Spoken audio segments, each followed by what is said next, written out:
Welcome everyone to this edition of the Biker Angle 8/24 of 2018. Hope everybody out there is having a good week. Today is Friday. Hopefully you're out there going to go out and party it up tonight, biker style. But good news today, man. Actually yesterday I got the proof copy of the new book that I wrote, The New Age of Biking Brotherhood.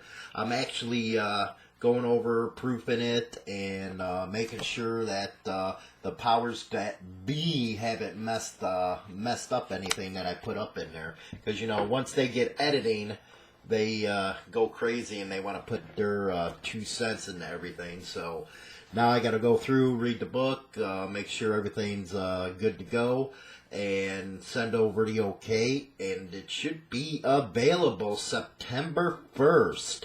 You'll be able to find it on Amazon, Barnes and Nobles, all that good jive. And I'll also have copies where you can get signed ones and all that good stuff. It's also going to be available on Kindle, ebooks, and a lot more, man. It's a mind-boggling the things you got to go through to do a damn book. But, yeah, September 1st, man. So there's links in the description box where you can get it through the ebook stuff. Like I said, it's going to be available in all major stuff. And I'll also have an author page where you can actually go through and buy one of the copies. And I'll get them signed out for you and all that good jive. Everybody on the YouTube channel is going to be able to get a free copy through the ebook platform. So get me your addresses email addresses, and I'll send you over some. But today, we're going to get in and talk about a subject that is more prevalent in the biker community than it's ever been before. Plus, we'll get into the news because I'm going to combine some newses today. A lot of stuff has been coming out lately. But the subject today is going to be about rats, and one of the stories that you've seen that I'm going to be going over this in the Biker Angle this morning is about rats. And especially women, One of the biggest things that people got to understand when they get into this lifestyle, and if they're going to get out there and do some shit, is you can't trust a woman. And as you'll see, you can't even trust one that's an ex or ex-wife, or because they'll turn on you in a drop of dime. And that's just a fact of life. And you'll see later in the story what I'm talking about. But, I really want to answer this. I got this yesterday and I put it up on the comment section. And this is from Mike K. Having an opinion about 1%er clubs when you don't belong to one is about as smart as criticizing a doctor during surgery when you've never been to medical school. True 1%ers don't spend time on the internet arguing with wannabes. I challenge you to go into a biker bar and talk the crap you do on the internet. They'll dispose of you and your opinion pretty quickly. That was on the Biker Angle one when I was talking about the Mongols moving to Texas, about how everybody just needs to shut up and let the two clubs do what they got to do. I've always been one that says it's the survival of the fittest. So what's it matter to anybody out there what these two clubs are doing? It's their business, nobody else's. So I guess that, pissed on Mike's Wheaties, me telling everybody that. So here's the thing, Mike. You ass monkeys do come out of the woodworks, let me tell you. You cannot be that ignorant to make a stupid statement like that. You really think Insane Throttle don't have contact with all the major 1%er clubs? We're a biker news site, you idiot. We talk to them all the time. And as far as the bar stuff goes, I was just out with a couple of them the other day. You really think that's all I do is sit on the internet and give these reports, or I'm here to amuse you, or any of that shit? No, I have a life outside Insane Throttle and the biker news. You know, yeah, it's my full-time job getting the news out there, you know, putting what I can out there to pay back the scene that's given me so much. But this is the problem with you ignorant ass people who want to write in and put them kind of comments. One, you have no idea what the fuck you're talking about. Insane Throttle gives both sides of the story. This is something that is respected by a lot of clubs out there. And the major ones at that. Like I said, I got contacts with all the major 1%er clubs. They get bashed on by the mainstream media so much, and they have no avenue to put their their side of the story out because God forbid the mainstream media don't try to contact them, or God forbid the mainstream media tries to give both sides of the story. With Insane Throttle, they have a voice. With that, if something's out there that's fucked up, they're going to get reported just the same. You are probably under the understanding that 1%ers are infallible. But I'm here, you know what? I'm sorry to burst your little bubble, Cupcake. And this goes out to Mike. They put their pants on the same way we do. I've been in the club scene, been there, done it. And you know what? I bled and spit more blood during the 90s than you will your entire lifetime, you fucking idiot. You know, again, that's my job, is to do these biker angle stuff and the write columns. I haven't been on writing the columns much on Insane Throttle, so I apologize for that with the book. And then trying to get, biker angle going. Motorcycle Madhouse is just screaming. With the Madhouse, by the way, before I forget, because I get forgetful sometimes, Saturday, you're going to want to hear this episode. I actually debate a Leo. He's from a Leo motorcycle club out of New York. We get into the nitty-gritty of everything. Their point of view, our point of view on them being the 9-to-5ers and then going out there and trying to be like us, blah, blah, blah. So it's a really good freaking episode, you know. It was a good debate. And, his point was communication, where my point is how can you even start a communication line with some of the shit that comes out of Leo's mouth regarding 1%er clubs and regarding the motorcycle club scene, the confederation of clubs, all that good stuff. So, with that, Cupcake, that's basically my answer to you. Know what the hell you're talking about. Now, you can go sit in the corner, go get you a Coke, smile a little bit like that freaking child molester or that sexual predator Bill Cosby would say. Go beat off a little bit, get you a load or two out. That way you get some of that frustration gone. Because you know what? It's obvious. You don't know what the hell you're talking about. You really don't. It's just like them people. You know, and I had a good conversation last night with a guy. He runs a YouTube channel. And he had all kinds of fucking shit come out because of another one on another YouTube channel started pushing his bullshit. Next thing you know, he's got all kinds of problems in his personal fucking life because of it. And that's bullshit, man. It really is. People out there are sheep. Following motherfuckers that ain't who they say they are. And I really apologize to this guy for that happening, because you know what?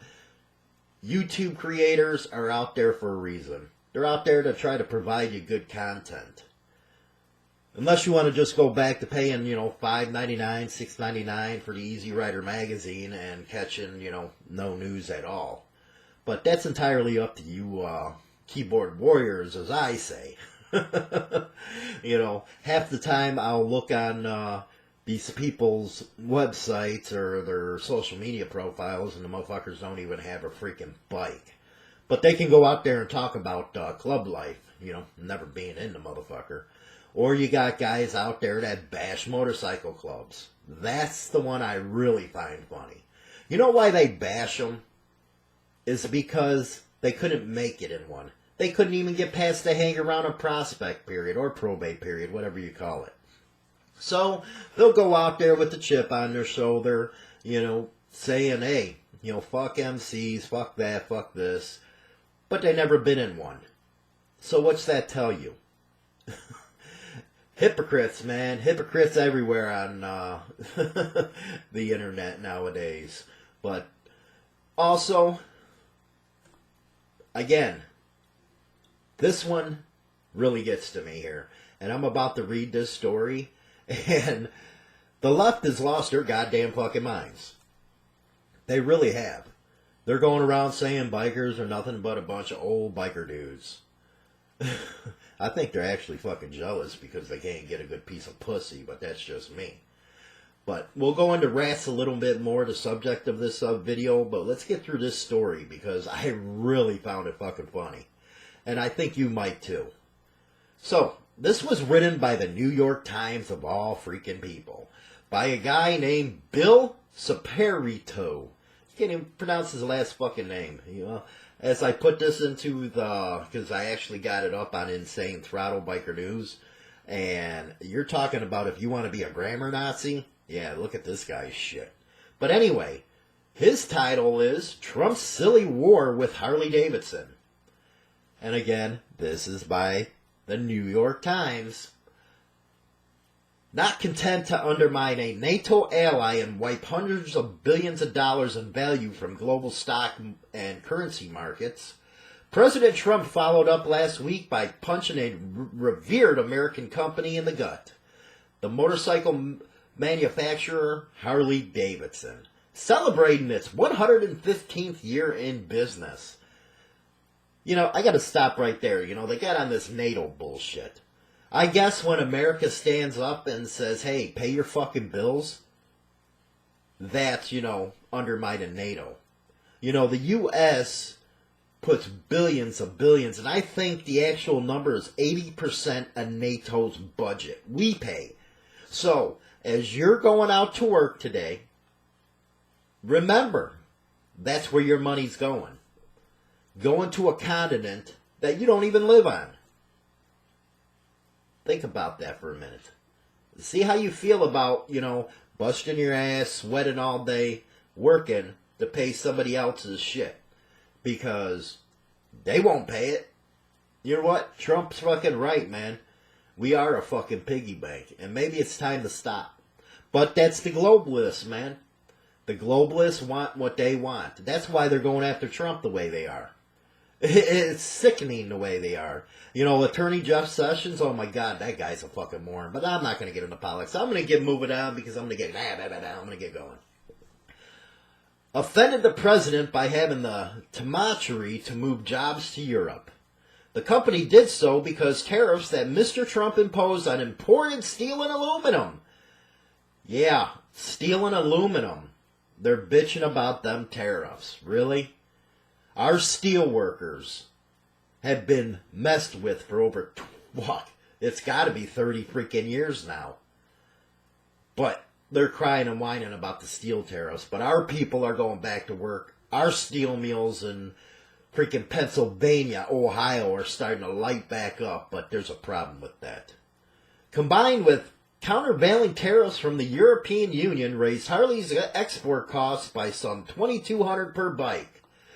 What the hell's $2,200 anyway? These fuckers, they put their bikes through sky, the price with their bikes are sky fucking high any damn way. What's $2,200 to freaking Harley? Let them freaking Europeans fucking pay it.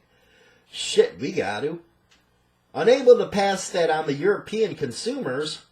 Why, I don't know. They do it here in the United States all the freaking time. And all you do is get a freaking t-shirt out of the deal. Harley acted in the face of mounting losses. Quote, many at Harley-Davidson owners plan to boycott the company and manufacturing moves overseas, Mr. Trump tweeted. Great. Well, you know what?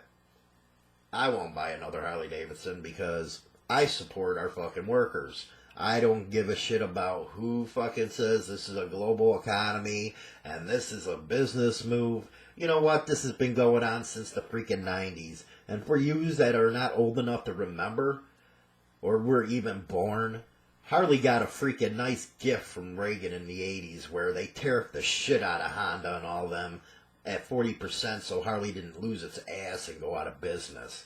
But when it's time for Harley-Davidson to stand with the country with our steel and aluminum workers, they cry and fucking whine like they always do.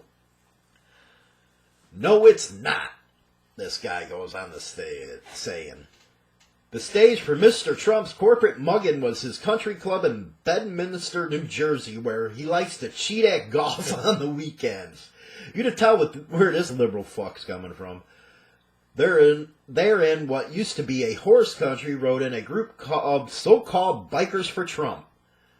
The old white biker dudes were invented by Mr. Trump because it's likely that none of the old white golfer dudes at his club ride hogs. They're more Audi than Harley. These fucking snowflakes. These motorcyclists and to get props are embellic of Harley's current problems and why Mr. Trump's misguided trade strategy is hurting the company's employees. Well, you know, it wasn't Trump that planned a year before the tariffs were announced that they were moving a company or the manufacturing out in Thailand.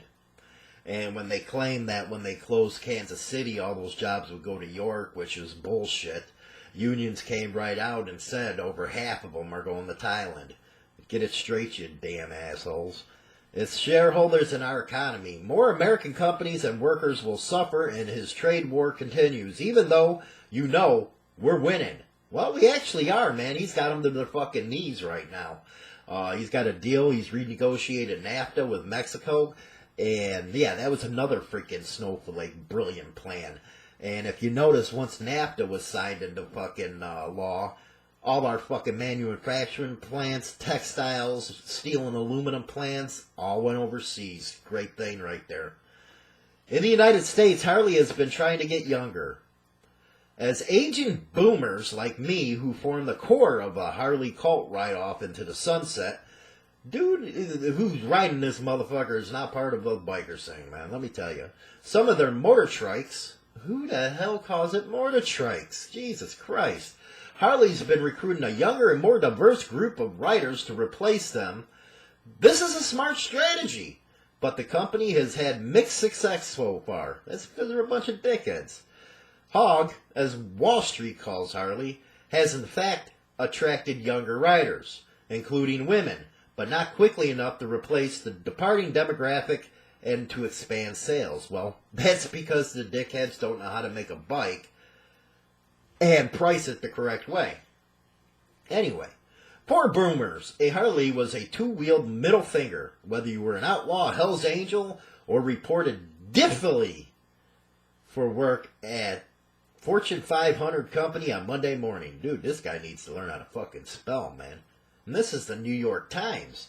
Millennials' digits are on their smartphones. They aren't interested in driving at all. Never mind a motorcycle. Well, if you can get them off the fucking, PlayStation. Unit shipments of Harleys will decline 4% this year, according to Morningstar. Because of this shift, Harley has more riding on foreign sales. To succeed at home, the company has to expand overseas. The goal is to sell 50% globally, up from around 38%.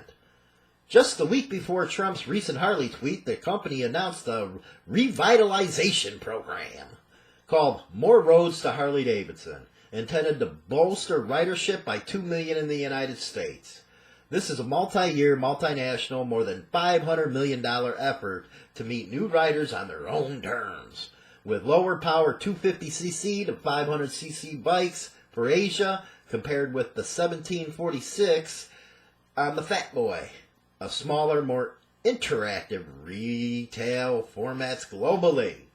And this guy goes on and on and on and trying to say how Harley-Davidson can make it and Trump's a bastard, blah, blah, blah. He goes on to say, now by encouraging a consumer boycott, Mr. Trump threatens to put more of Harley's highly skilled and proud American employees out of work to punish the company for acting rationally in the face of its irrational trade policy.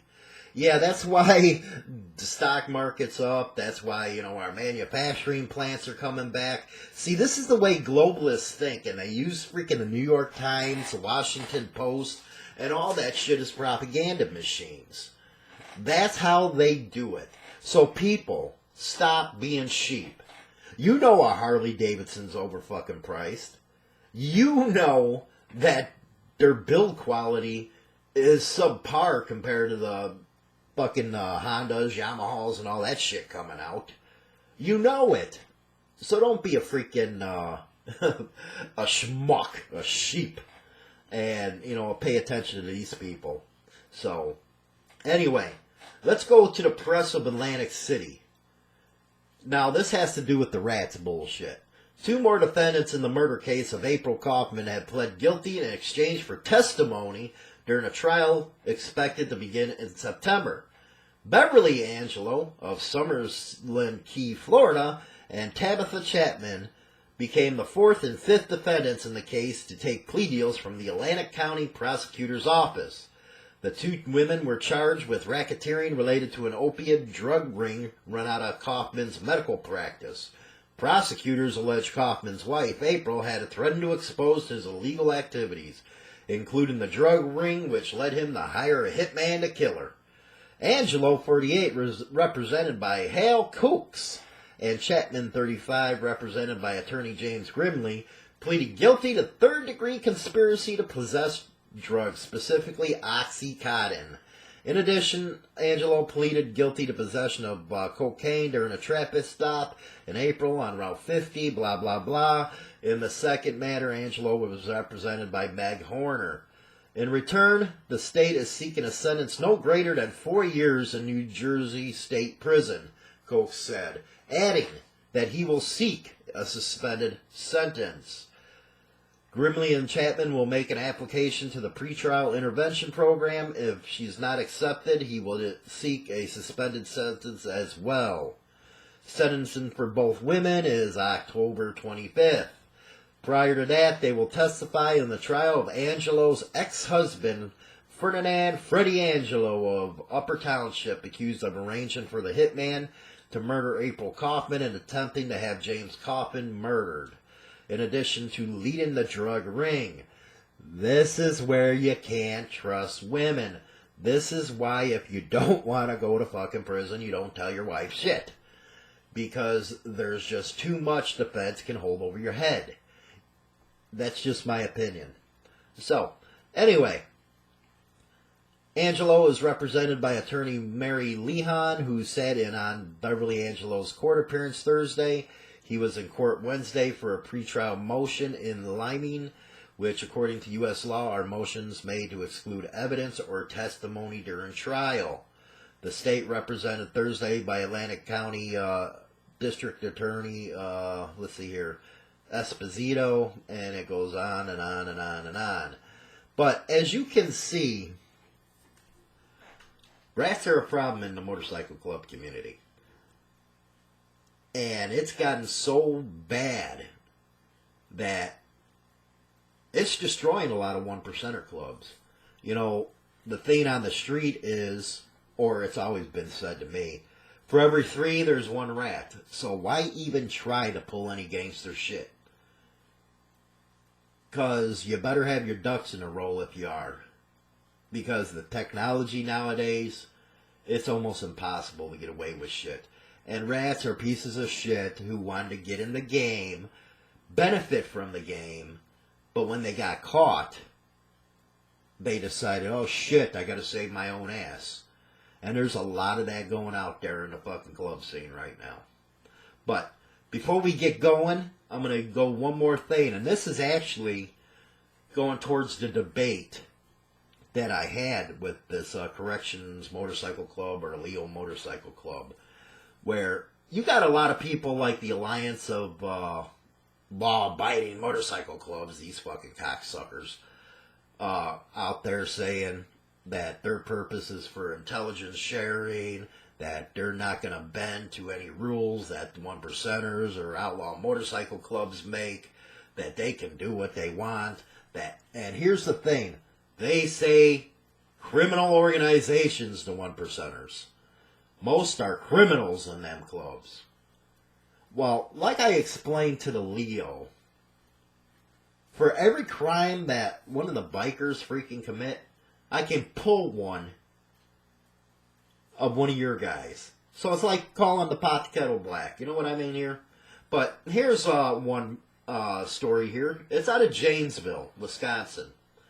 A former Beloit police officer charged in the alleged sexual assault of a 14-year-old girl will now face federal charges related to the case. Larry Woods, 62, appeared in Rock County Court without an attorney present for his preliminary hearing on Wednesday morning, where probable cause was found to move the case forward by Rock County Circuit Court Commissioner Larry Barden. After the hearing, Woods was taken into custody by FBI agents. A federal grand jury issued charges against Woods for allegedly taking the girl across state lines to hotels in Rockford on May 4th and May 10th, a claim echoed by Beloit Police Command staff shortly after his arrest in June. According to the news release from U.S. Attorney Scott Blader, Woods will face federal charges on 2 counts of transporting a minor across state lines with the intent that the minor engage in sexual activity. Woods made his initial appearance in federal court in Madison on Wednesday. He will stand trial on February 4th. He will next appear in Rock County on August 29th for arraignment before Rock County Circuit Court Commissioner Stephen Meyer. Woods' case in Rock County has been delayed after he failed to secure an attorney for over 2 months, to the ear of Rock County District Attorney staff. According to court documents, Woods allegedly had over 100 contacts with the victim from September of 2017 to June. Woods has remained free on a $100,000 signature bond. Well, personally, he needs to go to the torture chamber. What do you guys think? But that's the news today. I'm James Hollywood Machikari, and don't forget, this is coming out September 1st, man. There's a lot of shit in there that a lot of people don't know about. So, everybody have a good day. You stay safe out there, and keep the rubber side down, guys.